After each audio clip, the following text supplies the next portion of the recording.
wa ala alihi wa sahbihi wa mawalah wa la hawla wa la quwata illa billahi wa ba'd.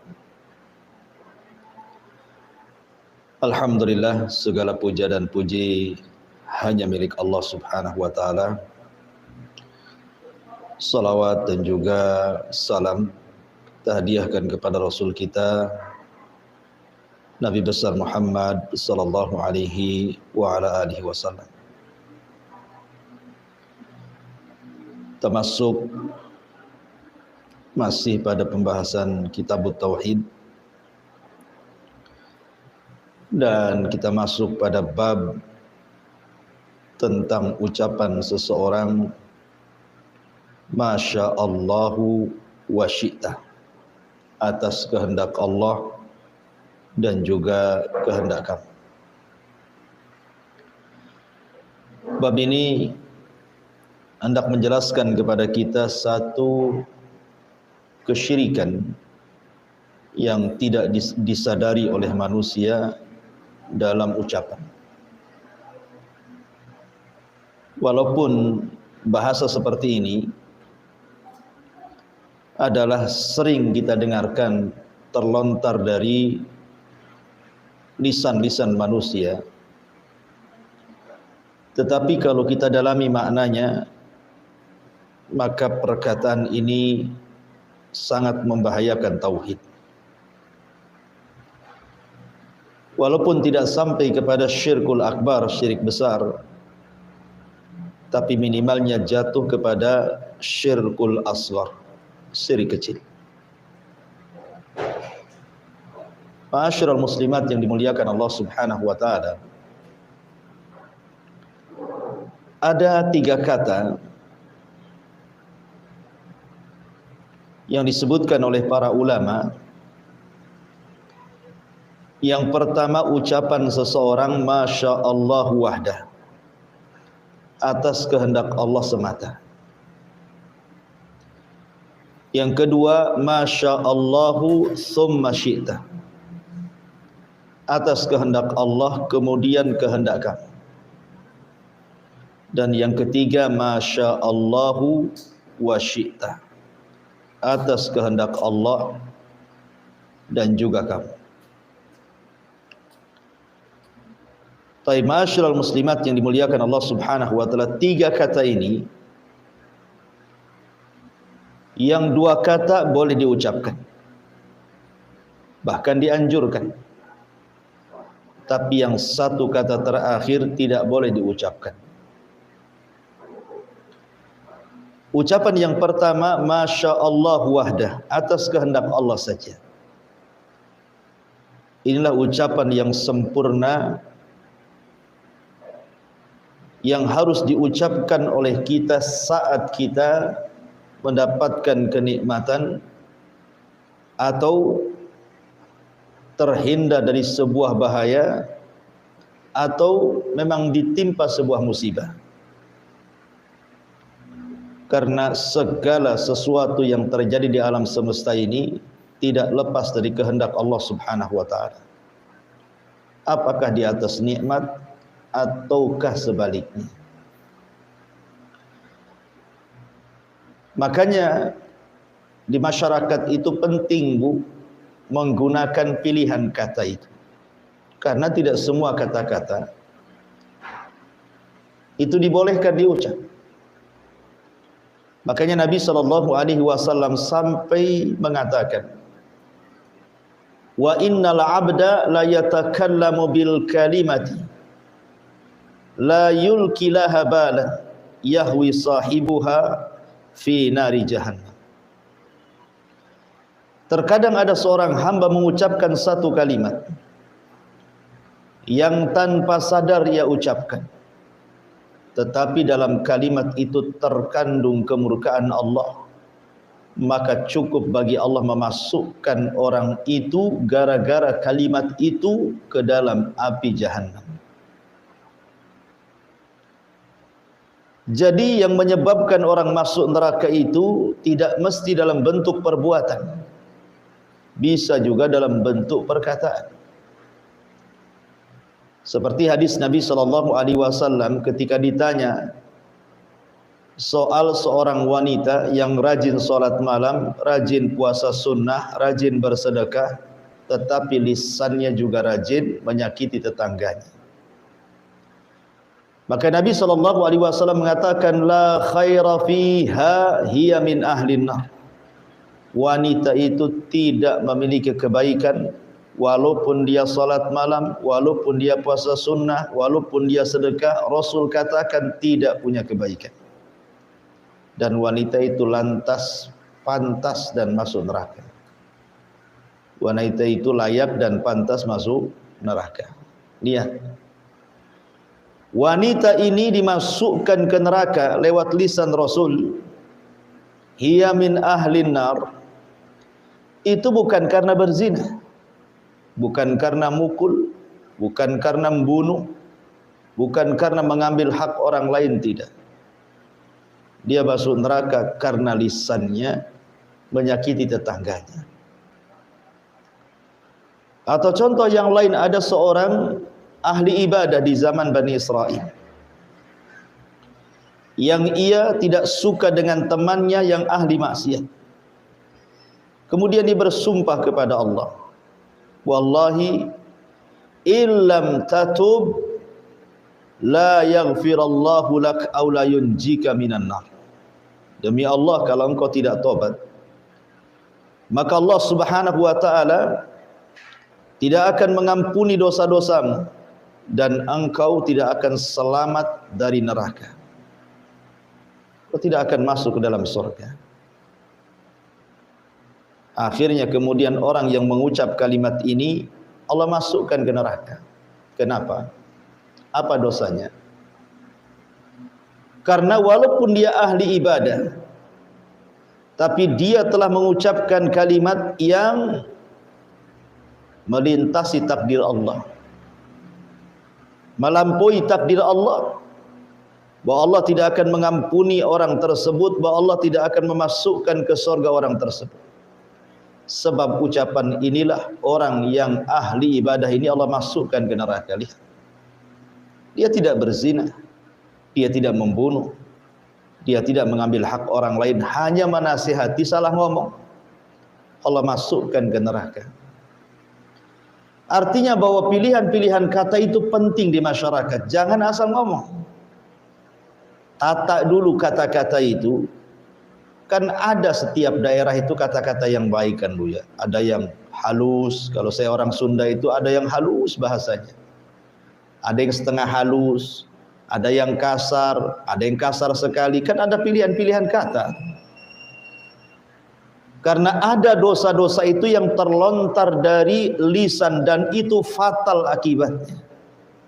Sampai-sampai Mu'ad ibn Jabal radhiyallahu an mengatakan, ya Rasulullah, apakah gara-gara lisan kita dimasukkan ke neraka? Maka Rasul mengatakan, thaqilatka ummuka ya Mu'ad, wa hal yakubbun nas fi nari jahannam illa hasaidu alsinatihim. Celaka engkau wahai Mu'ad. Bukankah kebanyakan manusia masuk neraka itu gara-gara lisan? Maka di sini mu'alif rahimahullahu ta'ala hendak menjelaskan tentang dosa lisan. Salah satunya adalah mengucapkan kalimat masya'allahu wa syi'ta, atas kehendak Allah dan kamu. Harusnya dia ucapkan masya'allahu summa syi'ta, atas kehendak Allah kemudian kamu, atau yang lebih afdolnya katakan masya'allahu wahda, atas kehendak Allah saja. Imam Ahmad meriwayatkan sebuah hadis, saya lihat bukunya, dari Ibnu Abbas radhiyallahu anhuma, anna rajulan qala lin nabiy sallallahu alaihi wasallam ma sya'allahu wa syi'ta, faqala aja'altani lillahi niddan bal ma sya'allahu wahda. Ada seorang laki-laki berkata kepada Nabi SAW, atas kehendak Allah dan juga kehendakmu. Maka Rasul katakan, apakah engkau akan menjadikan diriku tandingan dengan Allah? Katakan atas kehendak Allah saja, jangan bawa-bawa aku.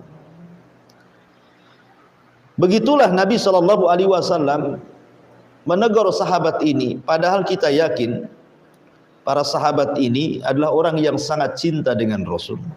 Tidak mungkinlah mereka bermaksud menyekutukan Allah dengan nabinya. Sehingga saking cintanya mereka mengatakan ucapan kalimat ini. Tapi Rasul disalahkan. Walaupun mereka sahabat Rasul, walaupun mereka sudah dapat jaminan sorga, tetapi karena kata-kata itu membahayakan tauhid dan akidahnya, Nabi katakan, jangan ucapkan kalimat itu, karena sama saja kau menjadikan aku tandingan dengan Allah Subhanahu wa ta'ala. Ma'asyiral muslimat yang dimuliakan Allah Subhanahu wa ta'ala. Bahkan diriwayatkan oleh Imam Ibnu Majah di dalam sunannya dari sahabat Tufail, saudara seibu Ummul Mukminin Aisyah radhiyallahu anha. Jadi suatu ketika Tufail ini bermimpi. Apa kata dia? Ra'aitu ka'anni ataitu ala nafarin minal yahud. Dalam mimpiku, kata Tufail, seolah-olah aku mendatangi sekelompok orang-orang Yahudi. Qultu, aku katakan kepada mereka orang-orang Yahudi dalam mimpiku itu, innakum la antumul qaum laula annakum taquluna Uzair ibnullah. Aku katakan kepada mereka, kata Tufail, sungguh kalian adalah umat yang paling baik kalau kalian tidak mengatakan Uzair itu putra Allah. Tiba-tiba orang Yahudi ini membantah kepada Tufail dalam mimpinya dan mengatakan, wa innakum la antumul qaum laula annakum taquluna ma syaa Allah wa syaa Muhammad.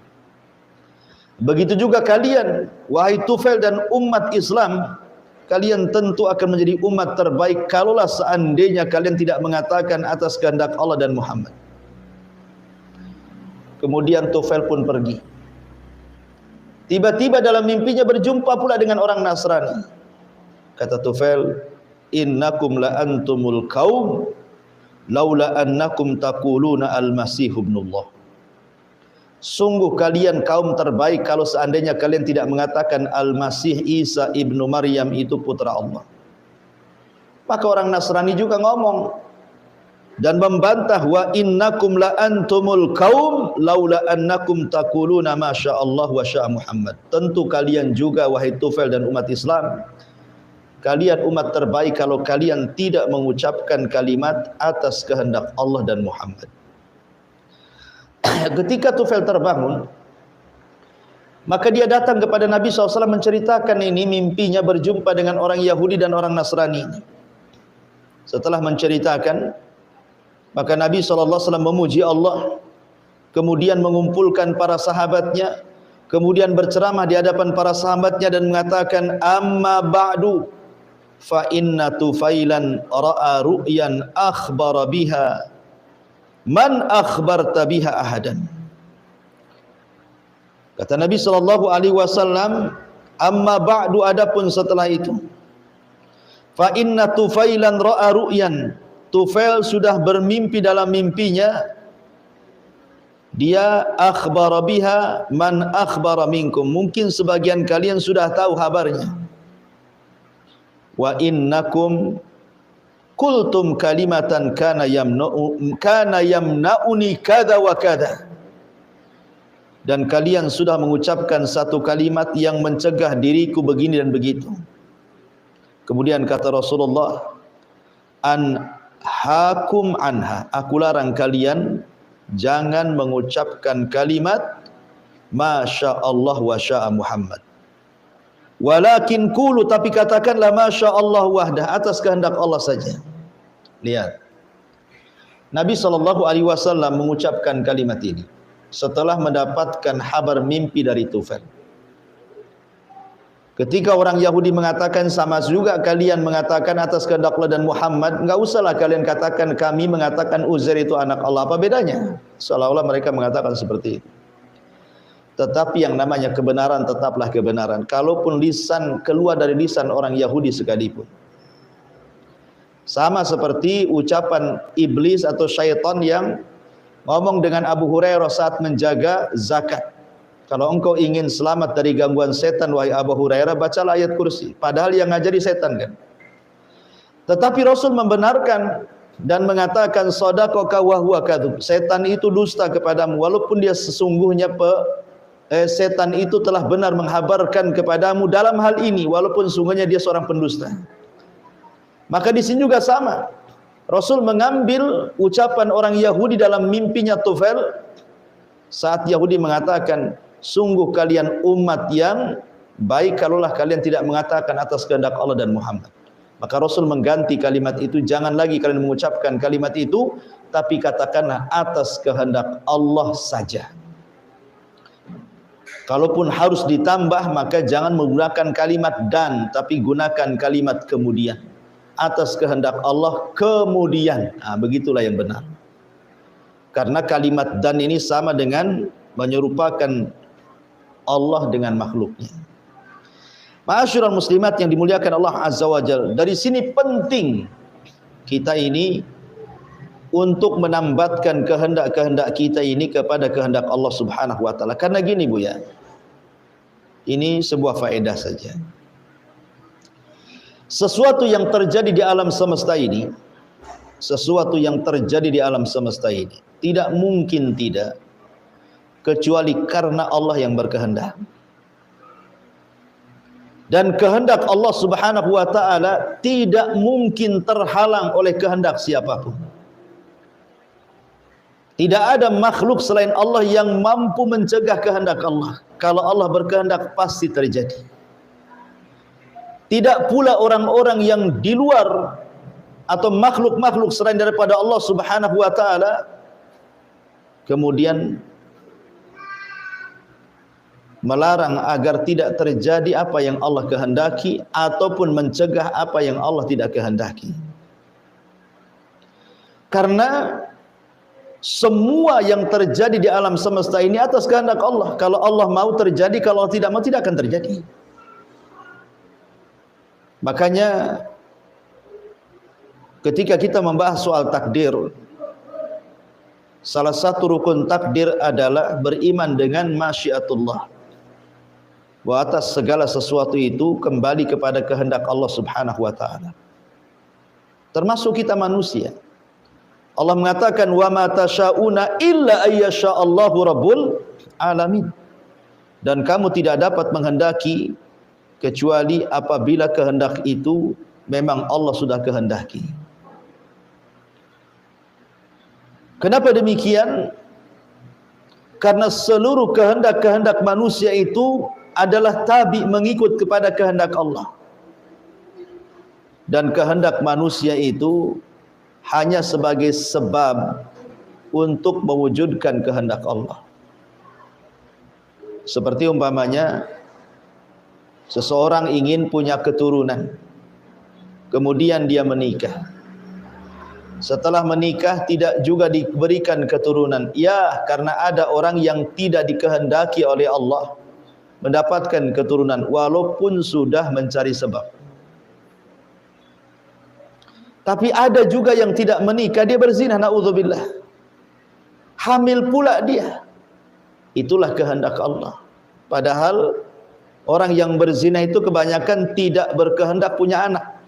Dan orang yang menikah itu kebanyakan berkehendak punya anak kan Bu.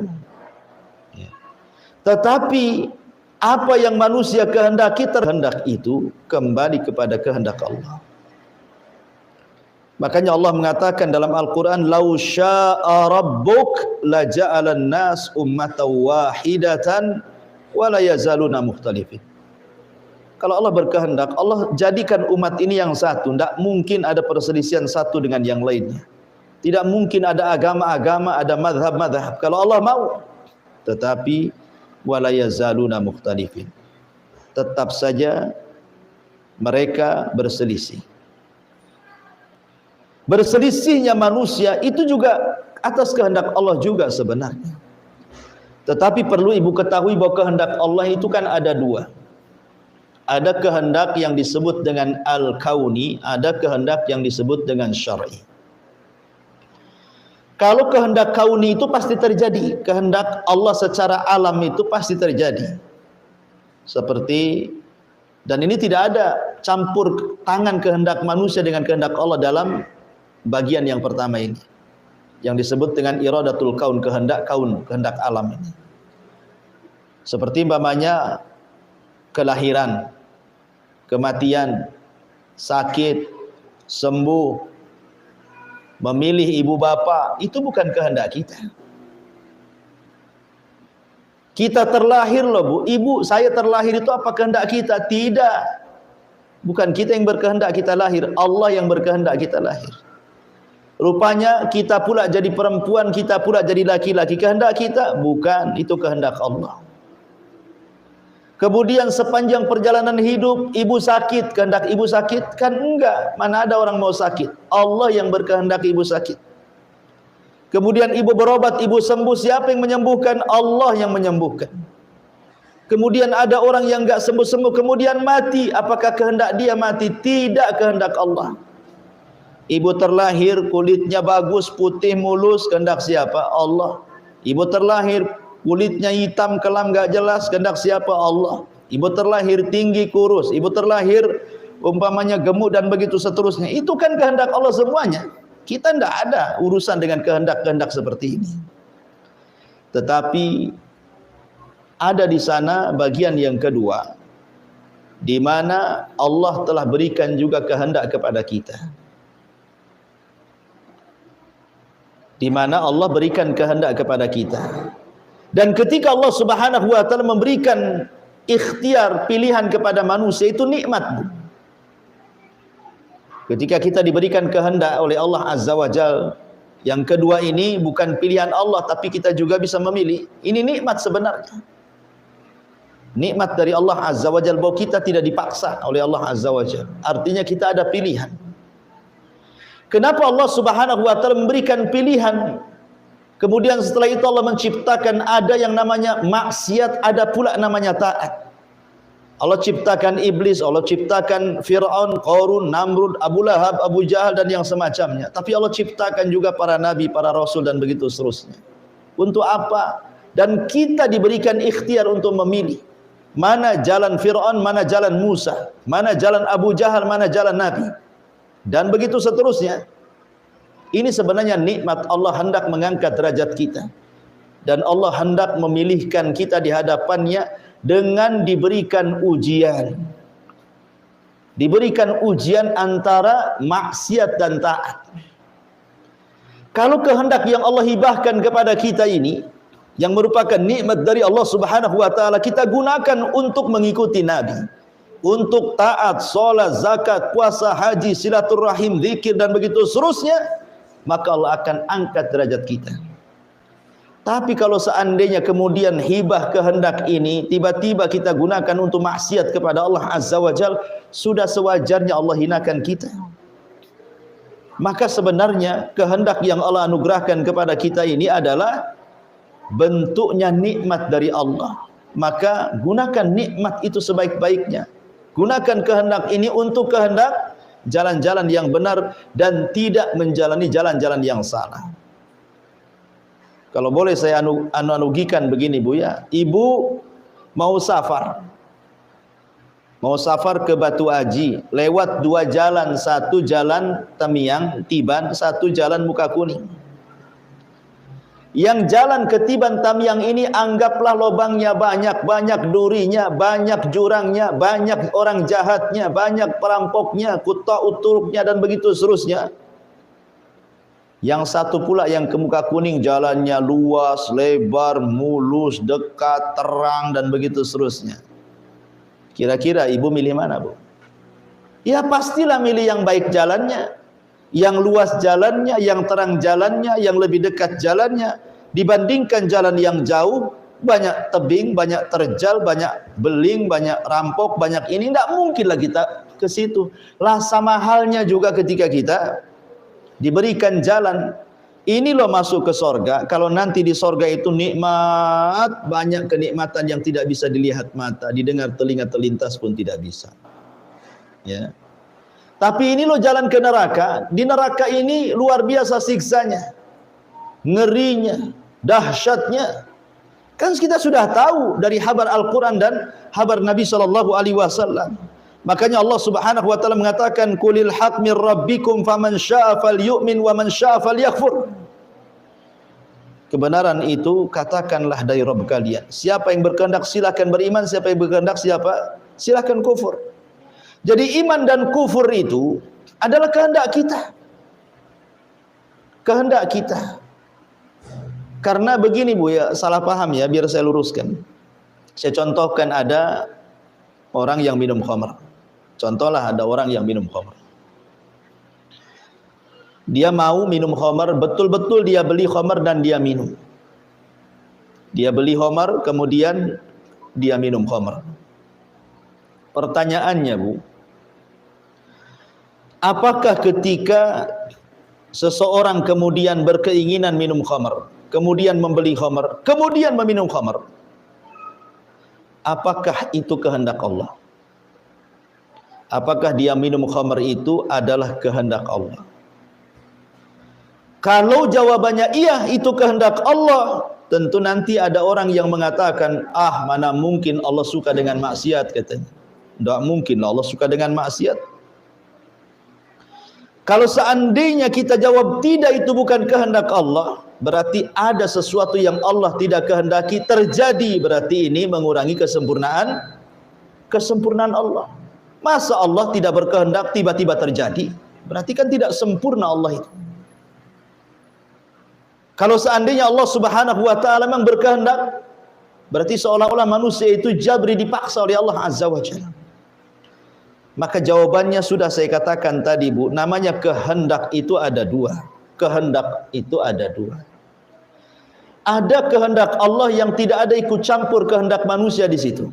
Murni kehendak Allah secara mutlak. Seperti tadi, melahirkan, menghidupkan, mematikan, menyakitkan, menyembuhkan, dan begitu seterusnya.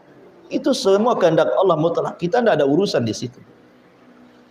Makanya jangan pernah mencela ciptaan Allah Subhanahu wa taala. Tapi ada yang kehendak itu dibagi. Allah punya kehendak, kemudian Allah bagi kehendaknya kepada manusia sebagai bentuk hibah. Menunjukkan manusia tidak dipaksa oleh Allah. Manusia itu punya kehendak sendiri, tetapi kehendaknya tabi'atun wa sababiyatun.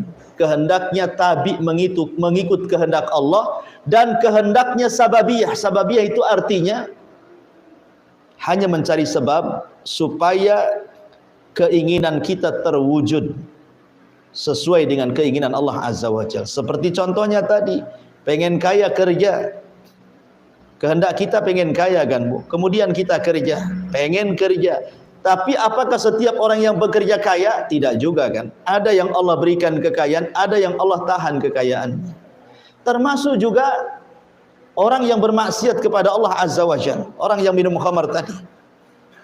Orang yang minum khamar itu atas kehendaknya, bukan atas kehendak Allah Subhanahu wa taala. Memang Allah ciptakan khamar, dan Allah Subhanahu wa taala larang habis itu jangan minum khamar. Kemudian setelah itu Allah berikan kehendak kita untuk menjauh dan mendekat khamar. Memilih pula kita ini yang mendekat khamar dan bukan memilih kehendak yang menjauhinya. Lalu Allah disalahkan? Ya tidak bisa Allah disalahkan, kita yang salah. Ya. Jadi ma'asyiral muslimat yang dimuliakan Allah Azza wa Jalla, ini yang harus dipahami soal masalah masyiatullah. Karena begini, tadi saya katakan di awal bahwa semua terjadi di alam semesta ini tidak lain dan bukan kecuali karena kehendak Allah Subhanahu wa taala. Saya contohkan Bu, sebuah kisah. Dahulu di zaman Bani Israel ada terjadi pembunuhan. Orang kaya dibunuh. Kemudian Bani Israel ini nuntut siapalah pembunuh orang kaya ini, karena dia tokoh masalahnya. Datang kepada Nabi Musa. Ya Musa, ada pembunuhan, yang mati orang kaya, tolong singkap yang bunuh siapa. Kata Musa, tunggu sampai aku berdoa dan bermunajat kepada Allah Azza wa Jalla. Maka Musa pun berdoa bermunajat kepada Allah minta siapa pembunuhnya. Akhirnya Allah Subhanahu wa taala firmankan dalam surah Al-Baqarah, "Innallaha ya'murukum an tadhbahu baqarah." Kemudian Allah pun perintahkan Musa agar Bani Israel menyembelih baqarah, sapi. Sapinya ada, bukan tidak ada, Bu. Sapi itu banyak. Tapi karena Bani Israel ini banyak tanya, macam mana sapinya, macam mana warnanya, sudahkah dipekerjakan, tidak, dan begitu seterusnya, mempersulit diri. Akhirnya sapi yang mudah dicari, susah pula dia mencarinya. Tapi endingnya Bani Israel mengatakan, kalau seandainya Allah berkehendak, tentu kami akan dapat hidayah. Insyaallahu minal wa inna insyaallahu minal muhtadin. Kata Bani Israel, wa inna insyaallah, dan jika Allah berkehendak, tentu kami termasuk orang-orang yang dapat petunjuk mencari sapi itu. Karena Bani Israel sudah mengait-ngaitkan kehendak Allah atas kehendak Allah, mengucapkan insyaallah, maka keinginan mereka baru terjadi. Itu pun dengan susah payah, harus membeli seekor sapi betina dengan harga seberat gulungan kulit sapi betina itu kalau dikuliti. Coba, ini menunjukkan bahwa segala sesuatu yang terjadi itu atas kehendak Allah, bukan kehendak kita. Kalau Allah berkehendak, sapi itu mereka tidak akan sembelih. Tapi karena mereka sudah menambatkan yakin bahwa semua atas kehendak Allah Azza wa Jal, baru Allah kabulkan mereka. Akhirnya mereka pun dapat sapinya walaupun dengan susah payah. Ini contoh yang pertama. Contoh yang kedua, Ya'juj wa Ma'juj yang pernah dipenjarakan Dzulqarnain tidak bisa keluar dari dinding Dzulqarnain itu. Pada setiap hari dia korek lubang loh untuk keluar dari dinding. Setiap mereka lelah letih bekerja mengorek lubang, mereka balik lagi ke rumahnya. Besoknya lagi datang, lubang itu sudah tertutup. Begitu setiap hari. Tapi mereka tidak lelah untuk keluar dari benteng itu. Tetapi di akhir zaman Allah ilhamkan tuh kepala Ya'juj dan Ma'juj dan mengatakan, nahfiru ghadan insyaallah. Besoklah kita insyaallah kita kerjakan lagi. Akhirnya ketika bosnya Ya'juj dan Ma'juj mengucapkan insyaallah, semua atas kehendak Allah, jebol tembok itu dan menjadi satu di antara tanda-tanda kiamat besar. Artinya kalau orang itu yakin bahwa tidak ada yang terjadi di alam semesta ini kecuali karena kehendak Allah, walaupun dia kafir, Allah kabulkan. Ya'juj dan Ma'juj itu kan jelas-jelas kafir, perusak bumi, tapi Allah kabulkan. Tapi walaupun sehebat apapun ibadah ibu, sehebat apapun solat ibu, sehebat apapun puasa ibu, sehebat apapun zikir Quran ibu, kalau tidak menggantungkan kehendak Allah, maka tidak mungkin terjadi. Karena sesuatu kalau Allah berkehendak terjadi, kalau tidak berkehendak tidak akan terjadi. Dan itu dialami Nabi. Ketika Nabi SAW diberikan soalan, kemudian dia lupa membaca insyaallah, akhirnya soalan itu sulit dijawab. Kalau bukan karena kehendak Allah, Rasul tidak akan mampu menjawab soalan itu. Boleh jadi semakin dahsyat pendustaan orang-orang Quraisy kepada Rasul SAW. Maka dari sini Bu, penting seseorang itu mengait-ngaitkan dengan kehendak Allah. Seperti umpamanya, ibu nih baru bangun rumah nih, ya, bangun rumah cantik-cantik, beli kebun lebar-lebar, ditanami mangga, ditanami durian, ditanami macam-macam gitu ya, baru beri kendaraan bagus, grass langsung dari dealernya, bagus, cantik gitu kan. Maka jangan lupa Bu, katakan dua perkara. Pertama, katakan Masya Allahu la quwata illa billah. Yang kedua, katakan Masya Allahu tabarakallah.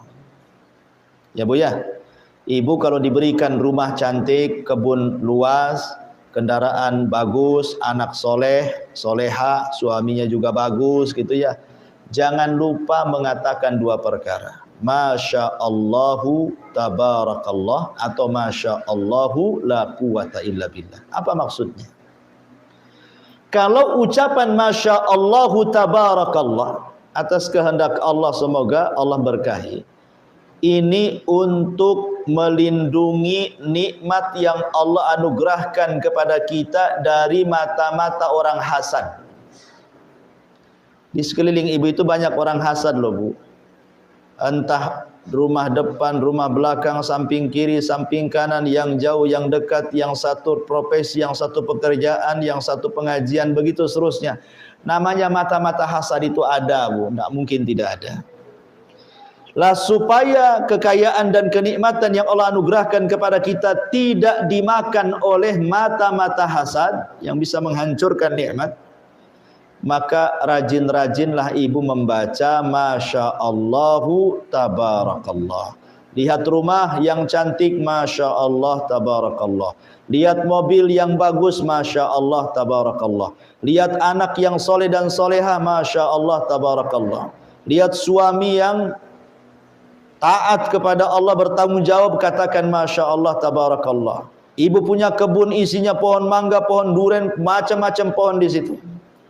Maka setiap ibu masuk, ibu katakan Masya Allah Tabarakallah, supaya tidak dihasadi itu pohon-pohonnya, nanti tak berbuah pula.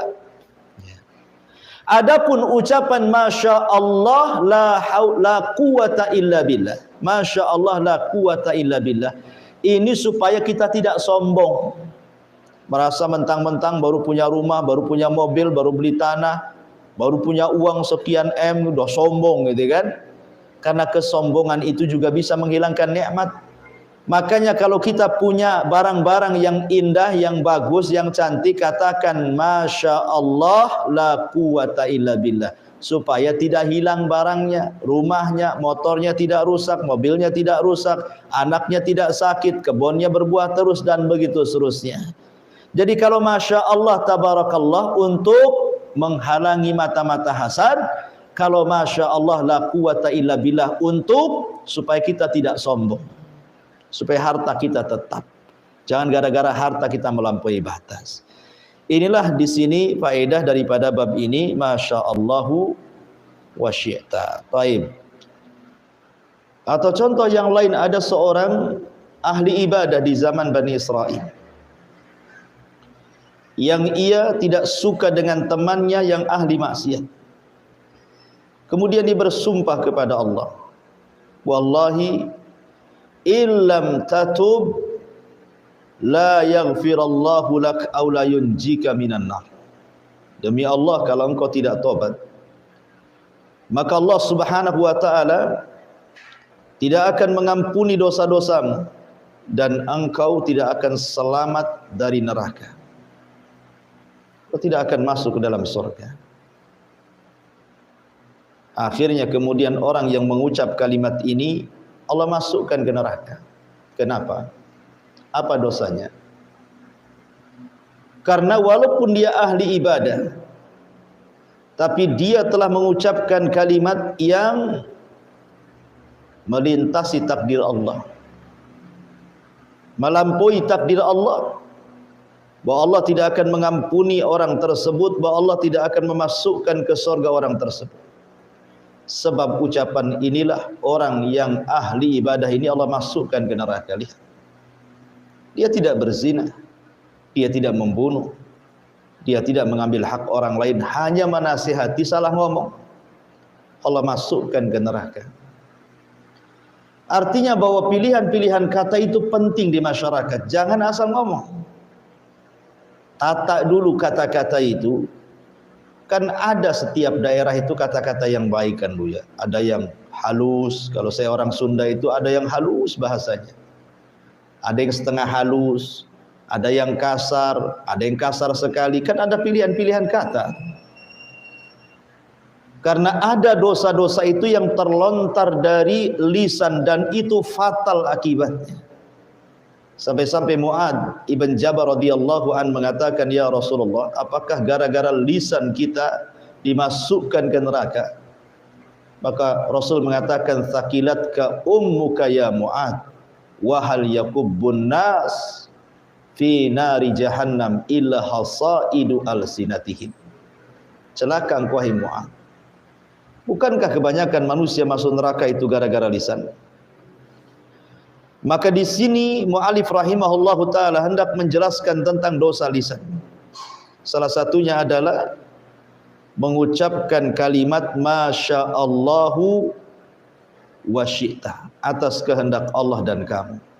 Harusnya dia ucapkan Masya Allahu summa syi'ta, atas kehendak Allah kemudian kamu, atau yang lebih afdolnya katakan Masya Allah wahda, atas kehendak Allah saja.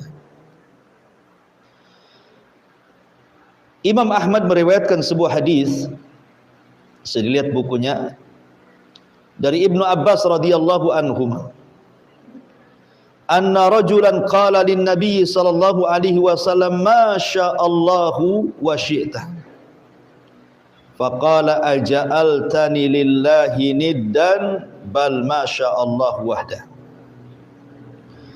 Ada seorang laki-laki berkata kepada Nabi sallallahu alaihi wasallam, atas kehendak Allah dan juga kehendakmu.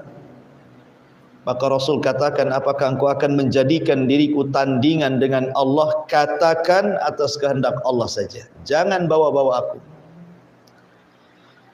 Begitulah Nabi sallallahu alaihi wasallam menegur sahabat ini, padahal kita yakin para sahabat ini adalah orang yang sangat cinta dengan Rasul. Tidak mungkinlah mereka bermaksud menyekutukan Allah dengan nabinya. Sehingga saking cintanya mereka mengatakan ucapan kalimat ini. Tapi Rasul disalahkan. Walaupun mereka sahabat Rasul, walaupun mereka sudah dapat jaminan sorga, tetapi karena kata-kata itu membahayakan tauhid dan akidahnya, Nabi katakan jangan ucapkan kalimat itu, karena sama saja kau menjadikan aku tandingan dengan Allah subhanahu wa ta'ala. Ma'asyiral muslimat yang dimuliakan Allah subhanahu wa ta'ala. Bahkan diriwayatkan oleh Imam Ibnu Majah di dalam sunannya dari sahabat Tufail, saudara seibu Ummul Mukminin Aisyah radhiyallahu anha.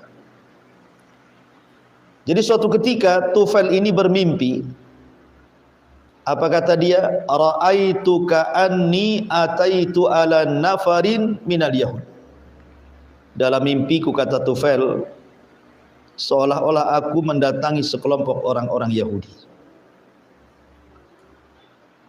Qultu, aku katakan kepada mereka orang-orang Yahudi dalam mimpiku itu, innakum la antumul qaum laula annakum taquluna Uzair ibnullah. Aku katakan kepada mereka, kata Tufail, sungguh kalian adalah umat yang paling baik kalau kalian tidak mengatakan Uzair itu putra Allah. Tiba-tiba orang Yahudi ini membantah kepada Tufail dalam mimpinya dan mengatakan, wa innakum la antumul qaum laula annakum taquluna ma sya'allahu wa sya'a Muhammad. Begitu juga kalian, wahai Tufail dan umat Islam, kalian tentu akan menjadi umat terbaik kalaulah seandainya kalian tidak mengatakan atas kehendak Allah dan Muhammad. Kemudian Tufail pun pergi. Tiba-tiba dalam mimpinya berjumpa pula dengan orang Nasrani. Kata Tufail, innakum la antumul qaum laula annakum taquluna al-masih ibnullah. Sungguh kalian kaum terbaik kalau seandainya kalian tidak mengatakan Al-Masih Isa ibnu Maryam itu putra Allah. Maka orang Nasrani juga ngomong dan membantah, wa innakum la antumul qaum laula annakum taquluna ma sya'allah wa sya'a Muhammad. Tentu kalian juga, wahai Tufail dan umat Islam, kalian umat terbaik kalau kalian tidak mengucapkan kalimat atas kehendak Allah dan Muhammad. Ketika Tufail terbangun, maka dia datang kepada Nabi SAW menceritakan ini mimpinya berjumpa dengan orang Yahudi dan orang Nasrani. Setelah menceritakan, maka Nabi SAW memuji Allah, kemudian mengumpulkan para sahabatnya, kemudian berceramah di hadapan para sahabatnya dan mengatakan, amma ba'du fa inna Tufailan ra'a ru'yan akhbara biha man akhbarta biha ahadan.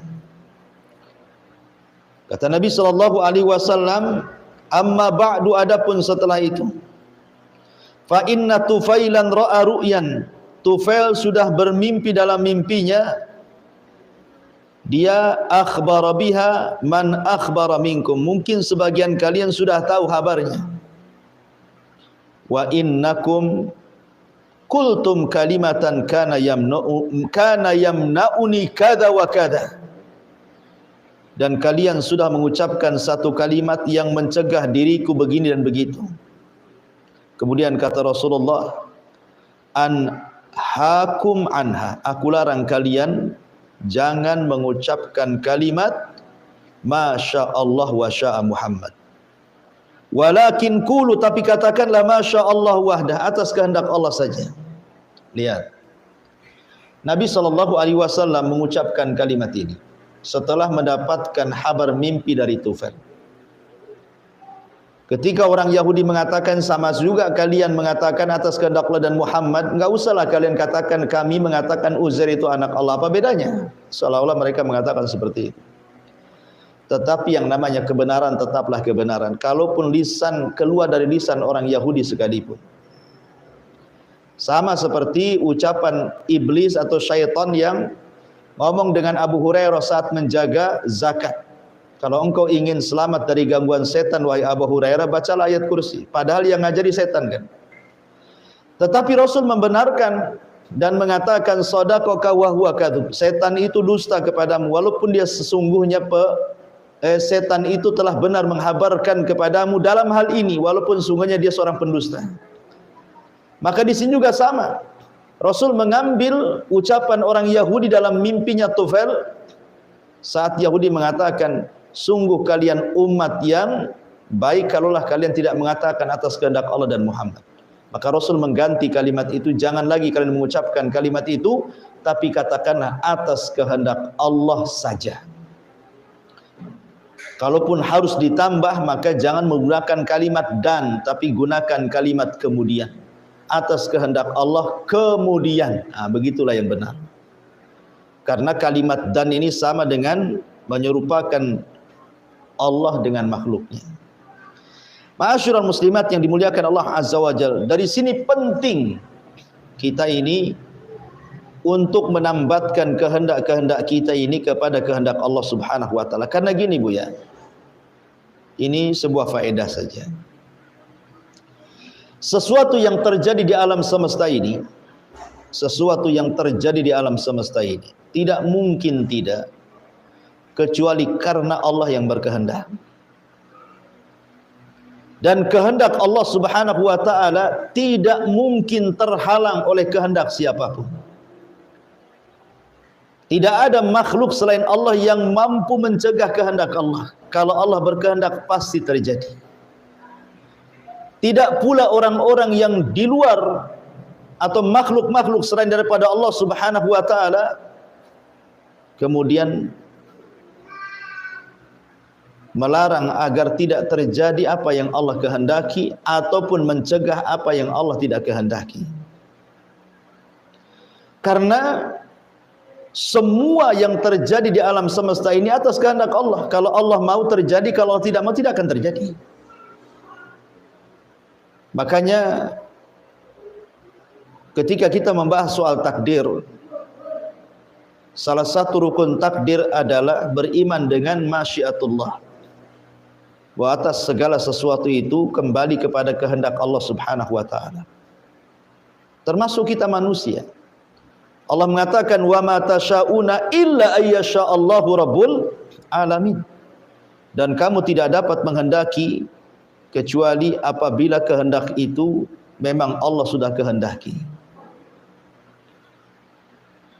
Kenapa demikian? Karena seluruh kehendak-kehendak manusia itu adalah tabi mengikut kepada kehendak Allah. Dan kehendak manusia itu hanya sebagai sebab untuk mewujudkan kehendak Allah. Seperti umpamanya seseorang ingin punya keturunan, kemudian dia menikah. Setelah menikah tidak juga diberikan keturunan. Ya, karena ada orang yang tidak dikehendaki oleh Allah mendapatkan keturunan walaupun sudah mencari sebab. Tapi ada juga yang tidak menikah, dia berzina, naudzubillah. Hamil pula dia. Itulah kehendak Allah. Padahal orang yang berzina itu kebanyakan tidak berkehendak punya anak. Dan orang yang menikah itu kebanyakan berkehendak punya anak, kan, Bu? Tetapi apa yang manusia kehendaki, terhendak itu kembali kepada kehendak Allah. Makanya Allah mengatakan dalam Al-Quran, "Lau syaa rabbuk la ja'alan nas ummatan wahidatan wa la yazaluna mukhtalifin." Kalau Allah berkehendak, Allah jadikan umat ini yang satu. Tidak mungkin ada perselisihan satu dengan yang lainnya. Tidak mungkin ada agama-agama, ada madhab-madhab. Kalau Allah mau. Tetapi wa la yazaluna mukhtalifin. Tetap saja mereka berselisih. Berselisihnya manusia itu juga atas kehendak Allah juga sebenarnya. Tetapi perlu ibu ketahui bahwa kehendak Allah itu kan ada dua. Ada kehendak yang disebut dengan al-kauni, ada kehendak yang disebut dengan syar'i. Kalau kehendak kauni itu pasti terjadi, kehendak Allah secara alam itu pasti terjadi. Seperti, dan ini tidak ada campur tangan kehendak manusia dengan kehendak Allah dalam bagian yang pertama ini, yang disebut dengan iradatul kaun, kehendak alam ini. Seperti umpamanya kelahiran, kematian, sakit, sembuh, memilih ibu bapa, itu bukan kehendak kita. Kita terlahir loh, Bu. Ibu, saya terlahir itu apa kehendak kita? Tidak. Bukan kita yang berkehendak kita lahir, Allah yang berkehendak kita lahir. Rupanya kita pula jadi perempuan, kita pula jadi laki-laki. Kehendak kita? Bukan, itu kehendak Allah. Kemudian sepanjang perjalanan hidup, ibu sakit, kehendak ibu sakit? Kan enggak, mana ada orang mau sakit. Allah yang berkehendak ibu sakit. Kemudian ibu berobat, ibu sembuh, siapa yang menyembuhkan? Allah yang menyembuhkan. Kemudian ada orang yang enggak sembuh-sembuh, kemudian mati. Apakah kehendak dia mati? Tidak, kehendak Allah. Ibu terlahir, kulitnya bagus, putih, mulus, kehendak siapa? Allah. Ibu terlahir, kulitnya hitam, kelam, gak jelas, kehendak siapa? Allah. Ibu terlahir tinggi, kurus. Ibu terlahir umpamanya gemuk dan begitu seterusnya. Itu kan kehendak Allah semuanya. Kita tidak ada urusan dengan kehendak-kehendak seperti ini. Tetapi ada di sana bagian yang kedua, di mana Allah telah berikan juga kehendak kepada kita. Di mana Allah berikan kehendak kepada kita. Dan ketika Allah Subhanahu wa taala memberikan ikhtiar, pilihan kepada manusia, itu nikmat, Bu. Ketika kita diberikan kehendak oleh Allah Azza wa Jalla, yang kedua ini bukan pilihan Allah, tapi kita juga bisa memilih. Ini nikmat sebenarnya. Nikmat dari Allah Azza wa Jalla, bahwa kita tidak dipaksa oleh Allah Azza wa Jalla. Artinya kita ada pilihan. Kenapa Allah Subhanahu wa taala memberikan pilihan? Kemudian setelah itu Allah menciptakan ada yang namanya maksiat, ada pula namanya taat. Allah ciptakan iblis, Allah ciptakan Fir'aun, Qarun, Namrud, Abu Lahab, Abu Jahal dan yang semacamnya. Tapi Allah ciptakan juga para nabi, para rasul dan begitu seterusnya. Untuk apa? Dan kita diberikan ikhtiar untuk memilih mana jalan Fir'aun, mana jalan Musa, mana jalan Abu Jahal, mana jalan Nabi. Dan begitu seterusnya. Ini sebenarnya nikmat. Allah hendak mengangkat derajat kita. Dan Allah hendak memilihkan kita di hadapannya dengan diberikan ujian. Diberikan ujian antara maksiat dan taat. Kalau kehendak yang Allah hibahkan kepada kita ini, yang merupakan nikmat dari Allah Subhanahu wa taala, kita gunakan untuk mengikuti Nabi, untuk taat, salat, zakat, puasa, haji, silaturahim, zikir dan begitu seterusnya, maka Allah akan angkat derajat kita. Tapi kalau seandainya kemudian hibah kehendak ini tiba-tiba kita gunakan untuk maksiat kepada Allah Azza wa Jalla, sudah sewajarnya Allah hinakan kita. Maka sebenarnya kehendak yang Allah anugerahkan kepada kita ini adalah bentuknya nikmat dari Allah, maka gunakan nikmat itu sebaik-baiknya. Gunakan kehendak ini untuk kehendak jalan-jalan yang benar dan tidak menjalani jalan-jalan yang salah. Kalau boleh saya analogikan begini Bu ya, ibu mau safar ke Batu Aji, lewat dua jalan, satu jalan Tamiang, Tiban, satu jalan Mukakuning. Yang jalan ke Tiban Tamiang ini anggaplah lubangnya banyak, banyak durinya, banyak jurangnya, banyak orang jahatnya, banyak perampoknya, kuta'ut turuknya dan begitu seterusnya. Yang satu pula yang ke Mukakuning jalannya luas, lebar, mulus, dekat, terang dan begitu seterusnya. Kira-kira ibu milih mana Bu? Ya pastilah milih yang baik jalannya, yang luas jalannya, yang terang jalannya, yang lebih dekat jalannya, dibandingkan jalan yang jauh, banyak tebing, banyak terjal, banyak beling, banyak rampok, banyak ini. Tidak mungkinlah kita ke situ. Lah sama halnya juga ketika kita diberikan jalan, ini loh masuk ke sorga. Kalau nanti di sorga itu nikmat, banyak kenikmatan yang tidak bisa dilihat mata, didengar telinga terlintas pun tidak bisa. Ya. Tapi ini loh jalan ke neraka. Di neraka ini luar biasa siksanya, ngerinya, dahsyatnya. Kan kita sudah tahu dari kabar Al-Quran dan kabar Nabi SAW. Makanya Allah Subhanahu wa taala mengatakan qulil haq mir rabbikum faman syaa'a falyu'min wa man syaa'a falyakfur. Kebenaran itu katakanlah dari Rabb kalian. Siapa yang berkehendak silakan beriman, siapa yang berkehendak silakan kufur. Jadi iman dan kufur itu adalah kehendak kita. Kehendak kita. Karena begini Bu ya, salah paham ya, biar saya luruskan. Saya contohkan ada orang yang minum khamr. Contohlah ada orang yang minum khamr. Dia mau minum khamr, betul-betul dia beli khamr dan dia minum. Dia beli khamr, kemudian dia minum khamr. Pertanyaannya Bu, apakah ketika seseorang kemudian berkeinginan minum khamr, kemudian membeli khamr, kemudian meminum khamr, apakah itu kehendak Allah? Apakah dia minum khamr itu adalah kehendak Allah? Kalau jawabannya iya, itu kehendak Allah, tentu nanti ada orang yang mengatakan, ah mana mungkin Allah suka dengan maksiat katanya. Tidak mungkin Allah suka dengan maksiat. Kalau seandainya kita jawab tidak, itu bukan kehendak Allah, berarti ada sesuatu yang Allah tidak kehendaki terjadi. Berarti ini mengurangi kesempurnaan Allah. Masa Allah tidak berkehendak tiba-tiba terjadi? Berarti kan tidak sempurna Allah itu. Kalau seandainya Allah Subhanahu wa taala memang berkehendak, berarti seolah-olah manusia itu jabri, dipaksa oleh Allah Azza wa Jalla. Maka jawabannya sudah saya katakan tadi Bu, namanya kehendak itu ada dua. Kehendak itu ada dua. Ada kehendak Allah yang tidak ada ikut campur kehendak manusia di situ. Murni kehendak Allah secara mutlak. Seperti tadi, melahirkan, menghidupkan, mematikan, menyakitkan, menyembuhkan dan begitu seterusnya.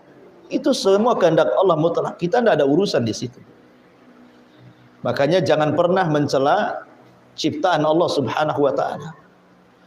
Tapi ada yang kehendak itu dibagi. Allah punya kehendak, kemudian Allah bagi kehendaknya kepada manusia sebagai bentuk hibah, menunjukkan manusia tidak dipaksa oleh Allah. Manusia itu punya kehendak sendiri, tetapi kehendaknya tabi'atun wasababiyatun. Kehendaknya tabi, mengikut kehendak Allah, dan kehendaknya sababiyah. Sababiyah itu artinya hanya mencari sebab supaya keinginan kita terwujud sesuai dengan keinginan Allah Azza wa Jalla. Seperti contohnya tadi, pengen kaya kerja. Kehendak kita pengen kaya kan Bu. Kemudian kita kerja, pengen kerja. Tapi apakah setiap orang yang bekerja kaya? Tidak juga kan. Ada yang Allah berikan kekayaan, ada yang Allah tahan kekayaannya. Termasuk juga orang yang bermaksiat kepada Allah Azza wa Jalla. Orang yang minum khamar tadi. Orang yang minum khamar itu atas kehendaknya. bukan atas kehendak Allah Subhanahu wa taala. Memang Allah ciptakan khamar. Dan Allah Subhanahu wa taala larang habis itu jangan minum khamar. Kemudian setelah itu Allah berikan kehendak kita untuk menjauh dan mendekat khamar. Memilih pula kita ini yang mendekat khamar dan bukan memilih kehendak yang menjauhinya. Lalu Allah disalahkan, ya tidak bisa Allah disalahkan. Kita yang salah. Ya. Jadi ma'asyiral muslimat yang dimuliakan Allah Azza wa ini yang harus dipahami soal masalah masyiatullah. Karena begini, tadi saya katakan di awal bahwa semua terjadi di alam semesta ini tidak lain dan bukan kecuali karena kehendak Allah Subhanahu wa taala. Saya contohkan, Bu, sebuah kisah. Dahulu di zaman Bani Israel ada terjadi pembunuhan. Orang kaya dibunuh. Kemudian Bani Israel ini nuntut siapalah pembunuh orang kaya ini, karena dia tokoh masalahnya. Datang kepada Nabi Musa. Ya Musa, ada pembunuhan, yang mati orang kaya, tolong singkap yang bunuh siapa. Kata Musa, tunggu sampai aku berdoa dan bermunajat kepada Allah Azza wa Jalla. Maka Musa pun berdoa bermunajat kepada Allah, minta siapa pembunuhnya.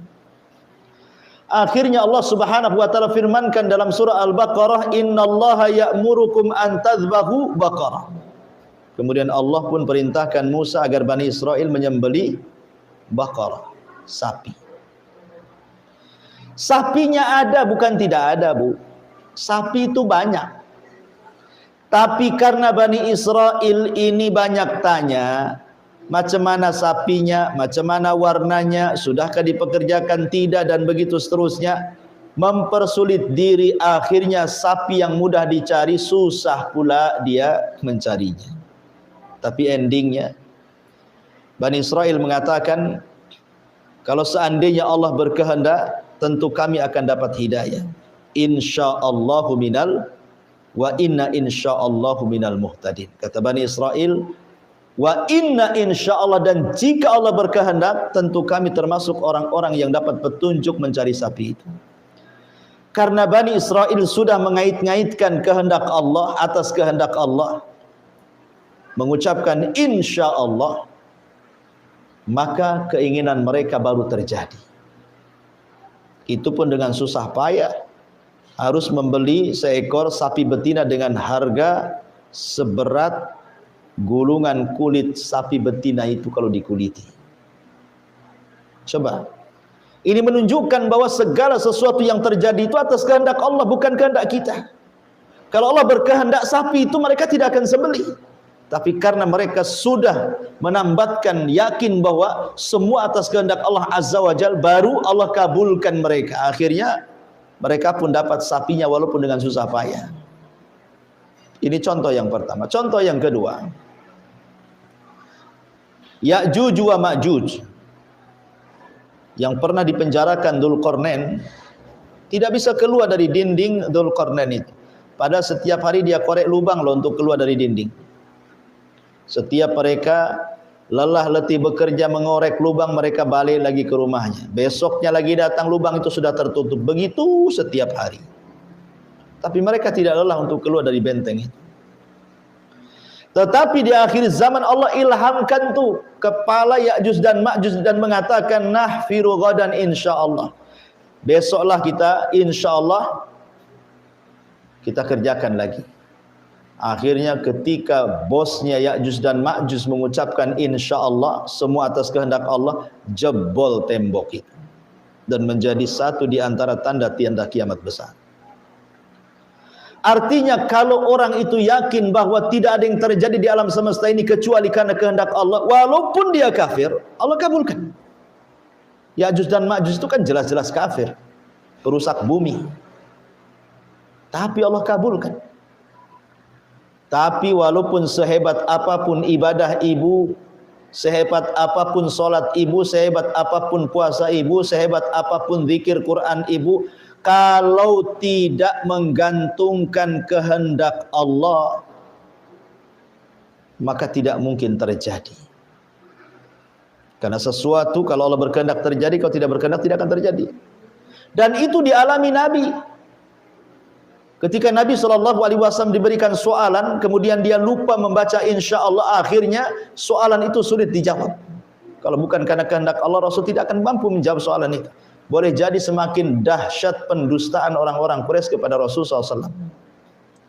Maka dari sini Bu, penting seseorang itu mengait-ngaitkan dengan kehendak Allah. Seperti umpamanya, ibu nih baru bangun rumah nih, ya, bangun rumah cantik-cantik, beli kebun lebar-lebar, ditanami mangga, ditanami durian, ditanami macam-macam gitu ya, baru beli kendaraan bagus, grass langsung dari dealernya, bagus, cantik gitu kan. Maka jangan lupa Bu, katakan dua perkara. Pertama, katakan Masya Allahu la quwata illa billah. Yang kedua, katakan Masya Allahu tabarakallah.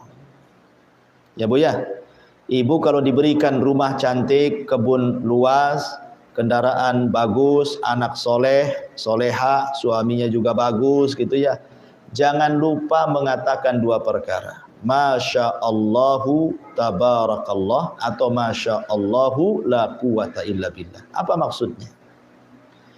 Kalau ucapan Masya Allahu tabarakallah, atas kehendak Allah semoga Allah berkahi, ini untuk melindungi nikmat yang Allah anugerahkan kepada kita dari mata-mata orang hasad.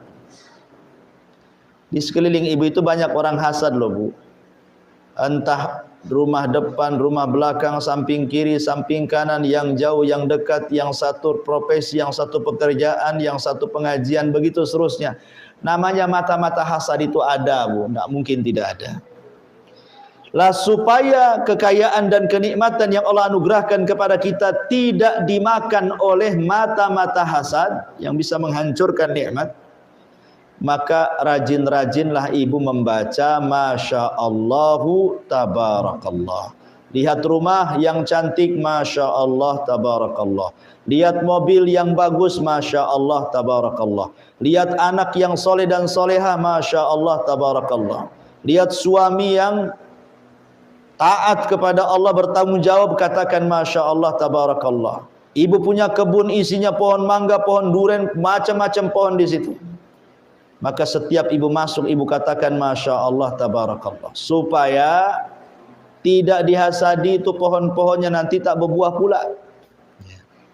Adapun ucapan Masya Allah la quwata illa billah, Masya Allah la quwata illa billah, ini supaya kita tidak sombong, merasa mentang-mentang baru punya rumah, baru punya mobil, baru beli tanah, baru punya uang sekian M, udah sombong gitu kan. Karena kesombongan itu juga bisa menghilangkan nikmat. Makanya kalau kita punya barang-barang yang indah, yang bagus, yang cantik, katakan Masya Allah la quwata illa billah, supaya tidak hilang barangnya, rumahnya, motornya tidak rusak, mobilnya tidak rusak, anaknya tidak sakit, kebunnya berbuah terus, dan begitu seterusnya.